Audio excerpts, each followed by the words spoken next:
Hi friends, welcome to माय घरकुल।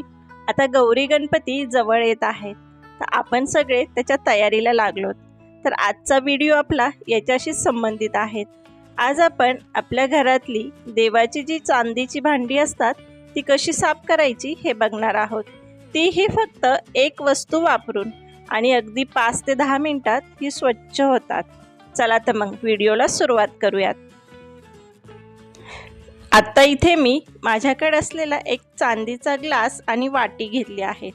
चांदी हा धातू हवेशी संपर्कात आला की त्यावरती असे काळे डाग पडतात आणि आपलं जे चांदीची चमक वगैरे असती ती सगळी निघून जाते। आता ठेवणीत ठेवलेली ही भांडी आपल्याला साफ करायची।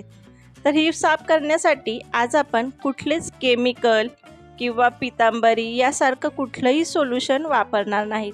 त्याचबरोबर ॲल्युमिनियम फॉइलमध्ये चांदीची भांडी किंवा चांदीचे दागिने टाकून उकळले जातात, तर तशीही क्रिया आपण करणार नाही। कारण चांदी ही मौल्यवान धातू आहे। तुम्ही त्याला उकळून किंवा घासून केलं तर त्याची ऑलरेडी झीज होत राहते। आता तुम्ही बघू शकता माझ्या ह्या वाटीला एक काळं कोटिंग आलं आहे। अगदी नखाने खरडून काढलं तरी ते निघत नाही। यावरती केमिकल रिॲक्शन म्हणतात त्या प्रकारचंच एक झालेलं असतं। तर आता आपण याला क्लीन करणार आहोत। तर अशी ही काळवंडलेली भांडी आपल्याला क्लीन करण्यासाठी एक साधा सोपा उपाय म्हणजे आपल्या घरात असलेलं कोलगेट कंपनीचं हे टूथपेस्ट। फक्त आपल्याला इथं जे व्हाईट पेस्ट येते तीच घ्यायची आहे। तुम्ही याऐवजी जर क्लोजअप वगैरेचं ज्या रेड ब्ल्यूमध्ये येतात तर त्या एवढ्या वर्क करत नाही। आता मी थोडी पेस्ट घेऊन या वाटीवरती पूर्णपणे असं पसरून लावणार आहे। इथं वाटी माझी थोडी जास्त काळवंडली आहे, त्यामुळे थोडं जास्त पेस्ट घेऊन याला मी लावून घेणार आहे।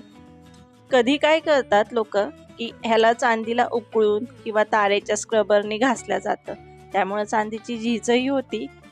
म्हणून असा हा साधा सोपा घरगुती उपाय करून आपण आपली चांदीची भांडी अगदी पॉलिश करतो तशा प्रकारे चमकू शकतो।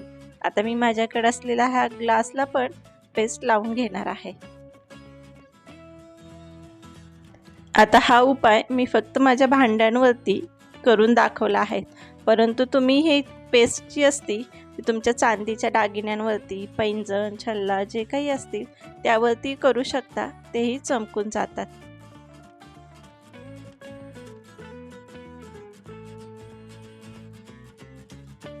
माझ्याकडे असलेल्या या चांदीच्या थाळीला पण मी थोडी पेस्ट लावणार आहे।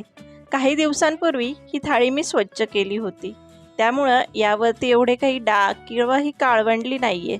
म्हणून थोडी पेस्ट घेऊन आपण याला लावून घेणार आहोत।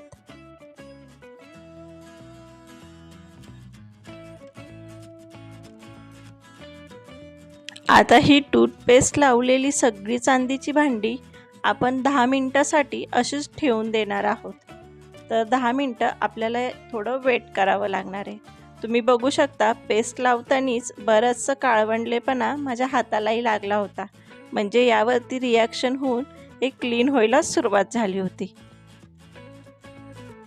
आता 10 मिनिटं झालेत, तर आता इथं मी ओला केलेला एक सॉफ्ट स्पंज घेणार आहे आणि त्याने आपल्याला ही भांडी घासून घ्यायची आहेत। इथं तुम्ही तारेची घासणी अजिबात वापरू नका, कारण त्याने स्क्रॅचेस पडतात आणि शेवटी चांदीची झीजही होते। तर तुम्ही बघू शकता आपण सिंपल एका स्क्रबरनी साफ करतोय आणि आपले पूर्ण डाग निघत चालले आहेत। इथं माझ्या भांड्यांवरती खूप जे डाग होते ते चिवट आणि बरेचसे स्ट्रॉंग होते, त्यामुळे मी स्क्रबर इथं वापरते। नाहीतर तुम्ही दागिने किंवा काही साफ करताना अगदी हाताने चोळलं तरी निघून जातं। तुम्ही बघू शकता जो डाग असलेला भाग आणि आत्ता साफ केलेला भाग ह्यात खूप फरक जाणवत आहे। तर आपल्याला अशा प्रकारे सगळं हे साफ करून घ्यायचं आहे आणि सगळा काळवंडलेपणा निघून येत आहे। ही चांदीची भांडी किंवा आपल्याकडे असलेले चांदीचे दागिने तुम्ही पॉलिश करायला घेऊन गेलात तर बरेचसे पैसेही मोजावे लागतात, आणि ह्या अशा साध्या सोप्या आणि स्वस्तातल्या उपायामुळे आपल्याला घरच्याच घरी आपली भांडी किंवा दागिने आपण चमकू शकतो. अगदी जसं सोनाराकडनं पॉलिश करून आणले तसे हे चमकल्या जातात. तर आता आपण ही वाटी धुवून घेऊयात. इथं आपली वाटी छानशी अशी स्वच्छ झाली आहे. जरी तुम्हाला वाटत असेल काही डाग राहिला असेल तर थोडीशी पेस्ट घेऊन 1-2 मिनटं चोळून तुम्ही बघू शकता. आता इथं आपली वाटी, पूर्वीचा मी फोटो साईडला दिला आहे. तुम्ही बघू शकता की आपली वाटी आधी कशी होती आणि आत्ता कशा प्रकारे साफ झाली आहे. फक्त एक वस्तू वापरून हा चमत्कार झाला आहे असं म्हणता येईल. तर असा हा चांदीचे भांडे साफ करण्याचा साधा सोपा उपाय तुम्हाला कसा वाटला हे कमेंट्समध्ये सांगायला विसरू नका. आणि व्हिडिओ संपूर्ण पाहिल्याबद्दल खूप खूप धन्यवाद. चॅनलवर नवीन असाल तर सबस्क्राईब जरूर करा. थँक्यू.